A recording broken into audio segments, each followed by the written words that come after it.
Mom toasted my sister's lavish 300-guest wedding, then turned to me and asked, "So, when's your big day?" I looked her dead in the eye and said, "8 months ago, you were invited." Your favorite daughter tossed the invitation in the trash, and she just smiled. That shut her up real quick. But let me tell you how it got to that point. Because that moment wasn't just about a wedding. It was years, decades of being overlooked, stepped on, talked over, and treated like the placeholder daughter. I kept my mouth shut longer than I should have. I stayed quiet out of guilt, shame, and hope that maybe one day they'd actually give a damn. I should have known better. I'm Ray. I grew up in Littleton, Colorado. Not the rich part. Not even the nice part. Just regular people, small houses, cracked driveways, and the kind of family where dinner was mostly yelling and silence.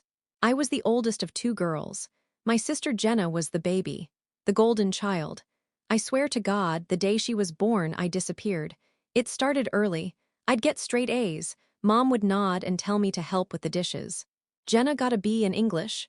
Mom would act like she just won the damn Nobel Prize. Every single thing I did right was expected. Anything Jenna did, even halfway, was praised like a miracle. And it wasn't just the praise. It was everything. I had to get a job at 16 to help pay for my own school clothes. Jenna got a brand new wardrobe every fall. I worked through high school. Jenna got to focus on cheer. When I turned 18, I got a lecture about responsibility. When Jenna turned 18, she got a surprise party and a used Civic with a big red bow on top. Paid for by Mom and Dad. Guess who wrapped it? When I brought up the difference, Mom would say I was too dramatic. Dad said, "You're the oldest. You're supposed to be stronger." That line stuck with me for years. I moved out as soon as I could. Went to community college, worked 2 jobs, stayed out of trouble. Jenna stayed home, flunked out of her first year at some overpriced private college, then spent 2 years finding herself, while I broke my back to afford rent. Still, I kept trying. I called, visited on holidays, showed up to birthdays. I thought if I just kept showing them I cared, they'd come around. They never did. Then I met Sean. Sean wasn't flashy or loud, he was just kind. The first man I ever dated who actually listened. Who didn't try to fix me or judge me or talk over me. We met at a gas station of all places. He helped me jump my dead battery in the middle of a snowstorm. I gave him my number. A year later, he gave me a ring. We didn't want a huge wedding. That wasn't us. We planned something small. Backyard, 30 people, ribs on the grill, music from a Bluetooth speaker. Lena, my best friend since high school, offered her house and yard. Sean's folks chipped in. It was simple and real and full of love. I sent out handwritten invitations. Everyone sealed with a wax stamp I bought on Etsy. It mattered to me. I made one for Mom, one for Dad, even one for Jenna, even though I knew she wouldn't come. Weeks went by. No RSVP, no text, nothing. I called Mom one night just to ask if she got the invite. She paused and said, "Oh, I think Jenna handled the mail, I'll check." She never called back. The day of the wedding came. Beautiful September day. The sun was out. Sean looked so damn nervous and handsome in his thrifted suit. Lena cried during the vows. I danced with his dad and laughed with his cousins. My parents didn't show. No card, no text. No excuse. I pretended I didn't care. But later that night, I cried in Sean's arms. Not because they didn't come, but because I kept hoping they would. I thought maybe this time they'd pick me. About a week later, Lena called me. Her voice was sharp, laced with that "you need to hear this" tone. She said she ran into Jenna at brunch.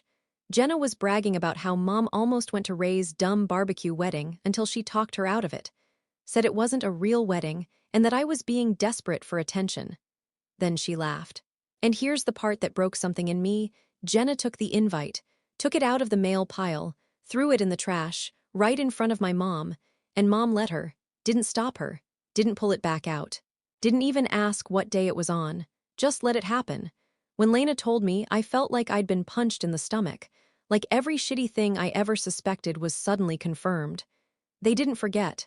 They just didn't care. I didn't say anything. I didn't call. I didn't yell. I just sat with it. 8 months went by. Then Jenna got engaged to some finance guy named Greg who wore too much cologne and called me Rachel the first 3 times we met. Their wedding, oh, it was massive. 300 guests. Ballroom, live band, custom cocktails. Mommy and Daddy paid for most of it, of course. They made a whole damn production of it, and I was invited. Probably for appearances, or because they figured I'd stay quiet in the back like always. I showed up.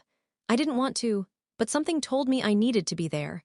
I wore a dark blue dress I knew Jenna hated, sat near the back, said hi to a few distant cousins, ate the dry chicken and avoided eye contact with Mom.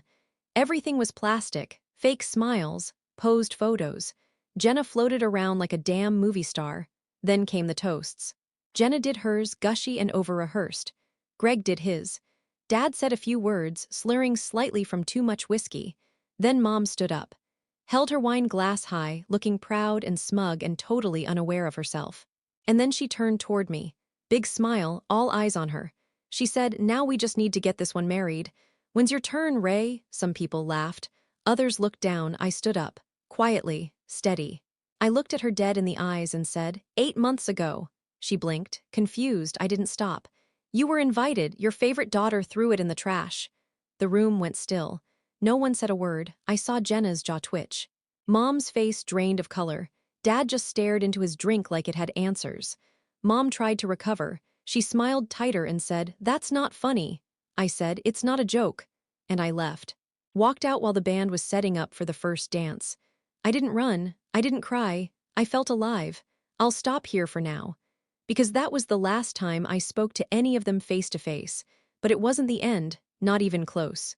What came next? Let's just say they finally learned what happens when the daughter they ignored decides she's done being silent. The next day my phone blew up. Texts, missed calls, even voicemails, which nobody leaves anymore unless they're real pissed or real desperate. Most were from extended family, cousins, aunts, people I hadn't heard from in years. Some were awkward, some flat out rude.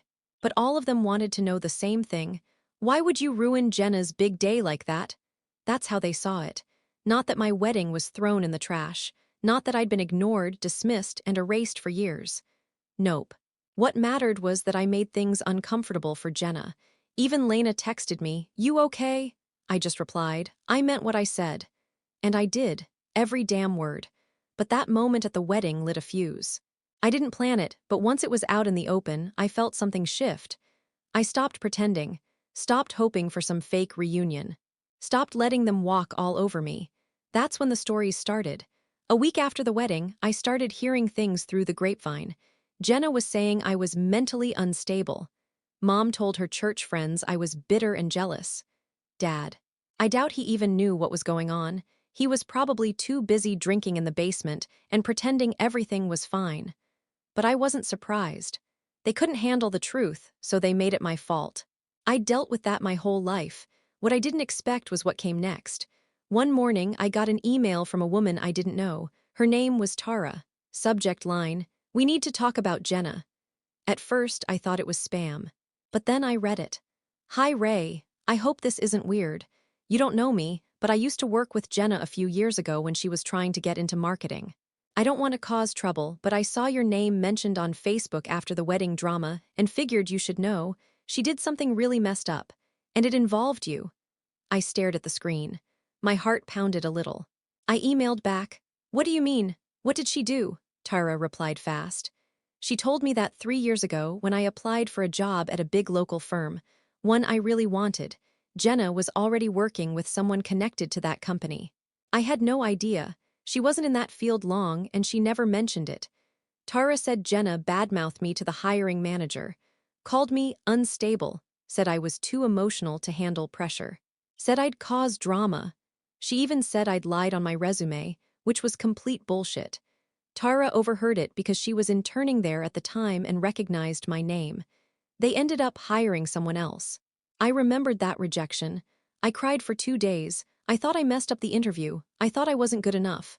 That job would have changed my whole path. Better pay, better benefits, better everything. And Jenna had tanked it, on purpose. I felt sick. I called Lena, told her everything. She went quiet, then said, "You know what, I believe it. Jenna always had it out for you and no one ever called her on it." I asked her, "Why would she do that?" Lena said, "Because she knows you're better than her. Always has. She's just better at playing pretend." That night, I didn't sleep. I just laid there, replaying every moment I'd ever stuck up for Jenna. Every time I blamed myself for how Mom treated us differently. Every time I wondered what I did wrong. I didn't do a damn thing wrong.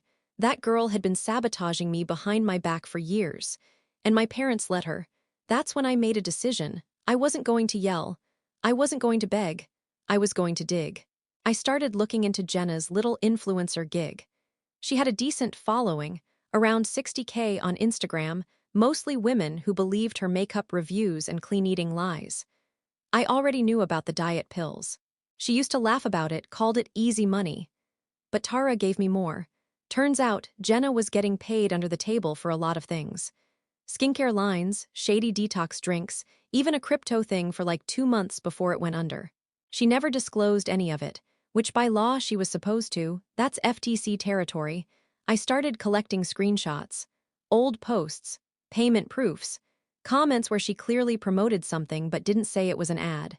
A couple anonymous accounts even had receipts of her ghosting small brands after taking their money. She built her entire career off lies, so I sent it all in. I didn't even put my name on it. Just packaged everything together and sent it to a watchdog group that specialized in influencer fraud. They had a whole website where people could submit anonymous tips. And then I waited. Took about 2 weeks. She posted a story one morning that said, "Just wanted to say I'm taking a little break from social media, love you guys." Then another. "Sometimes haters try to tear you down, but real ones know the truth." And then silence. Within 3 days, she lost 2 sponsorships. A few followers noticed, started commenting, "Why did unfollow you? Where's the brand collab post? Are you okay?" She never answered. But I knew she was spiraling. What I didn't know, what caught me off guard, was what happened with Mom. She showed up.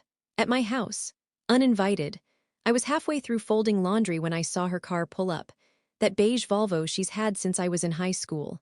She got out like she owned the place, walked right up to my front door and knocked like nothing was wrong. I opened it. Didn't say a word. She smiled tight. The same fake-ass smile I'd seen my whole life. Said, "Can we talk?" I leaned against the door frame, crossed my arms. "Talk about what?" "What you're doing to this family." I laughed. "What I'm doing? You're out of your damn mind." She looked shocked, like I'd slapped her. "Jenna is very upset," she said, voice shaky but still trying to sound like she was in control. "You've caused a lot of damage." I said, "So did she, for years, and you let her." She tried to spin it. Blamed me for starting trouble. Said I embarrassed her at the wedding. That she didn't know about the invite. That she never meant for me to feel left out. That's when I pulled out the copy of the wedding invitation. The extra one I kept, still sealed, untouched. I held it up and said, This is proof. You didn't just forget, you threw me away just like this." She reached for it. I pulled it back. Then I shut the door in her face. She stood there for a minute. I watched through the peephole as she stood on my porch, arms crossed, jaw tight. Then she left. I haven't heard from her since. But that's not where it ends. Because when people like that start to fall, they don't go down quiet. They drag others with them. And Jenna, she's about to learn what it feels like when everything you've built on lies starts to crack. I've still got more. And I'm not done yet. About a week after my mom showed up at my door, something strange happened. I started getting mail. Not the regular kind. Not bills or coupons. These were weird. No return address. Handwritten envelopes. Inside were old photos, copies of documents, and once, a literal burned CD. Like someone was sending me pieces of something, but not telling me what. At first, I thought maybe it was Jenna. Some weird guilt move or maybe even trying to scare me. But the stuff wasn't about me. Or her. It was about Mom. The first envelope had a picture of her, probably late 90s, from what looked like some community board meeting. She was standing next to a man I'd never seen before. His hand was on her back, real familiar, real not my dad. The note underneath was typed. No name, just said, "Your mother's church fund wasn't the first thing she stole from." I stared at it for a long time. I wanted to believe it was some prank, but then the second envelope came. Then the third, each one worse than the last. Turns out, my mother had a past she kept very quiet. And not just secrets from me, but stuff even Dad probably didn't know. Like how she once volunteered to manage the finances for a local after-school program in Denver, and they filed a report 2 years later when several $1,000s vanished. No charges were ever filed, but the paper trail was there. And that man in the photo. Found out he was the director of that program. And according to some old community message boards and a couple Reddit threads I managed to track down, rumors were they were real close. Like, moved in together for a month kind of close. And here's the kicker. That was the same year my dad was working 2 jobs out of state, trying to pay off the mortgage. So while he was killing himself to keep us in that house, Mom was dipping into charity money and shacking up with another guy. All while raising me to believe I was the disappointment. I didn't know who was sending the envelopes, but someone out there clearly wanted me to know the truth. And once I had it, I couldn't just sit on it. I went quiet for a while. Didn't respond to texts, didn't post anything. I just waited. Jenna kept trying to claw her way back online slowly. I checked her page once in a while. She was posting again, but it was all fake healing posts now. Stuff like, when people betray you, it's just God removing them from your journey. Haters see your light and want to dim it. No brands, no sponsors, no partnerships. She was trying to look unbothered. But I knew her. She was spiraling. Then one night, I got a message on Facebook from someone I hadn't talked to in years. Her name was Nikki. We were childhood friends, lived 3 houses down. She moved away in middle school and we lost touch. Nikki's message said, "Hey, I think we need to talk. It's about your sister." I called her that night. Nikki told me something I didn't expect. Years ago, back when she still lived near us, she and Jenna had a falling out. I vaguely remembered something about it but didn't know the details. Turns out, it was because Nikki's older brother had gone to the police after Jenna, and a group of her friends broke into his car and trashed it one night. They found booze, pills, wrappers, real bad stuff. He pressed charges, but guess what? The charges disappeared, because Mom showed up to the station the next day with a lawyer she didn't pay for, a lawyer that just showed up and took care of it. Nikki said her family was furious. That's part of why they moved. I asked her, "Why are you telling me now?" She said she saw Jenna's name again online in some drama thread, and it all came back. She figured maybe I was the one person who wouldn't pretend anymore. I didn't sleep that night. I couldn't stop thinking about how many things had been covered up. How many people my mom had manipulated to protect Jenna. How many things I'd blamed myself for that weren't even mine to carry. It made me wonder, what else had they buried? So I did what any pissed-off, truth-starved daughter would do. I filed a records request. Started with the county court. Looked for anything, juvenile charges, settlements, small claims, incident reports, anything tied to our names. It took a few days, but something came back. One document, dated 2013. It was a sealed record, but the note on it said, "Civil mediation between R. Harris and L. Harris on behalf of J. Harris." R. Harris was my dad. L. Harris was my mom. J. Harris was Jenna. The document didn't give much since it was sealed, but I recognized the year. 2013. That was the same year Jenna suddenly switched schools for mental health reasons. The same year Mom made me give up my college fund to help pay for her private therapy and transportation. I asked Dad about it once years ago. He said, "Don't ask about that, it's handled." Handled. Now I wondered what the hell it really was. Around this time, Jenna started reaching out. First it was a DM. "Hey, I think we should talk." "Not on here, please." I ignored it. Then came a text, "Jenna, you don't understand what you've done. Please call me. This isn't just about the wedding anymore." Damn right it wasn't. Then she called me. I didn't pick up. She left a voicemail. I played it once. Her voice cracked halfway through. "Ray, I know I messed up, but you don't know everything.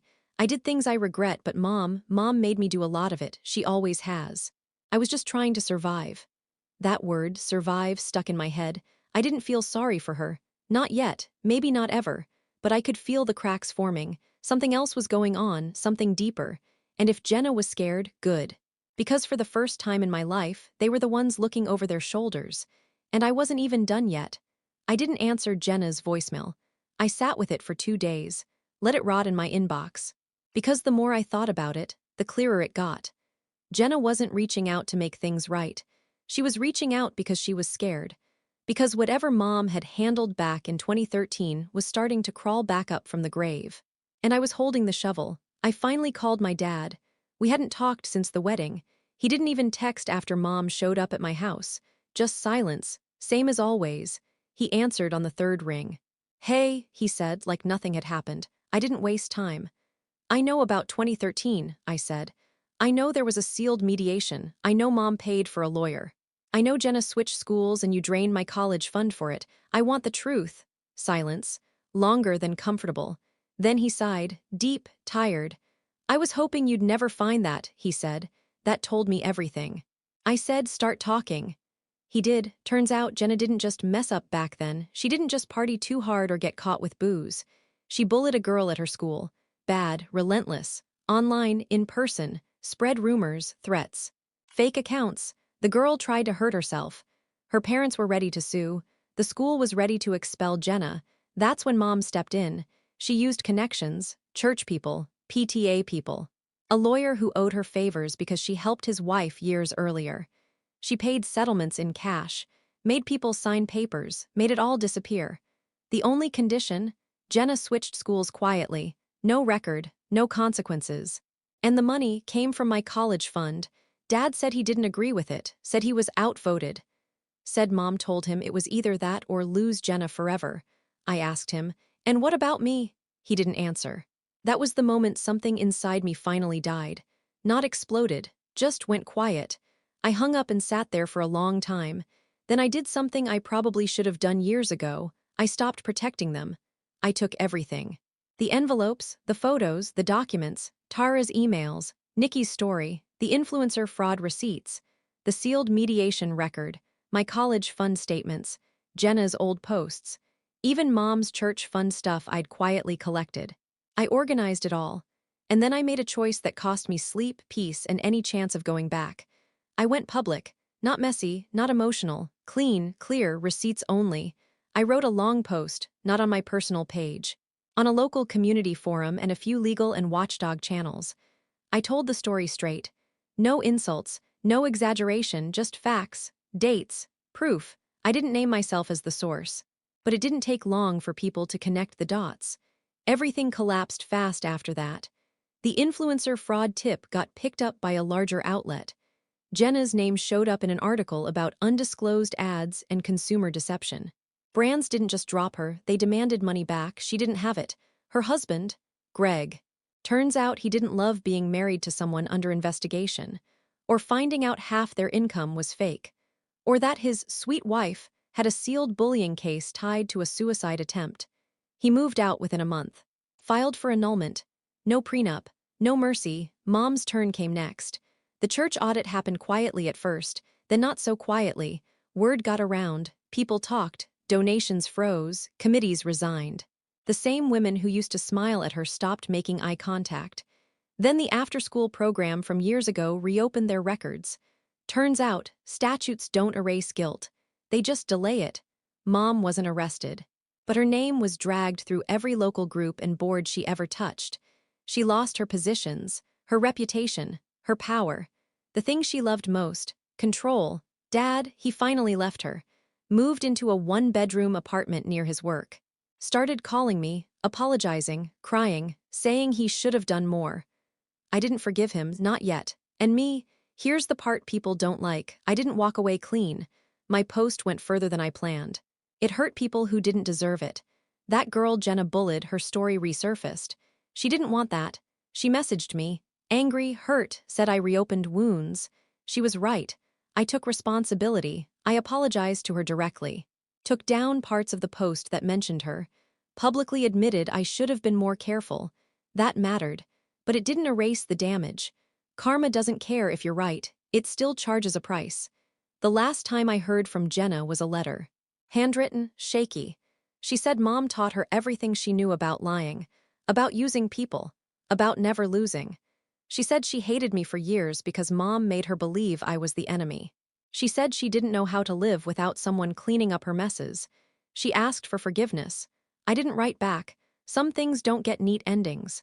Today, my family doesn't exist the way it used to. No big holidays. No group texts. No pretending. But I sleep better. I don't flinch when my phone rings. I don't feel small anymore. They asked me once why I went so far. Here's the answer.